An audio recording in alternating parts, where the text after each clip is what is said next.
என் husband வந்து இந்த போர் நடக்குது அப்படின்னு எதையாவது என்கிட்ட சொல்ல வரப்போ எனக்கு அதில் பெருசாக இன்ட்ரெஸ்ட் காட்ட மாட்டேன். அதனால் நமக்கு என்ன ஆகுதுன்னு நான் வந்து அசால்ட்டாக இருந்தேன். பட் அங்கே நடக்கிற போர் இங்கே நம்மளை அஃபெக்ட் பண்ணுன்றது இந்த 2 நாளில் தான் எனக்கு புரிஞ்சுது. என்னென்னா இந்த சிலிண்டர் ஷார்ட்டேஜ் அப்போ தான் எனக்கு புரிஞ்சுது.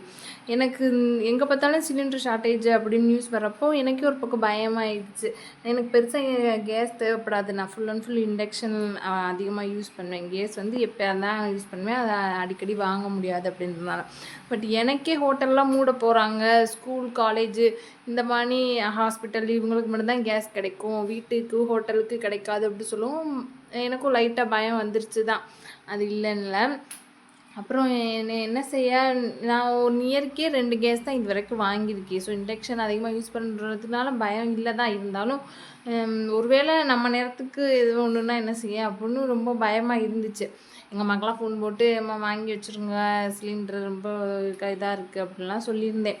அப்புறம் இன்றைக்கி தான் ஒரு நியூஸ் வந்துச்சு. என்னென்னா இந்த மாதிரி ஈரான் வந்து கடல் வழி பாதையை வந்து இந்தியாக்காண்டி ஓப்பன் பண்ணியிருக்காங்க. அது வழியாக கப்பல் போயிட்டு வரலாம் அப்படின்ற மாதிரிக்கு நியூஸ் வந்துருச்சு.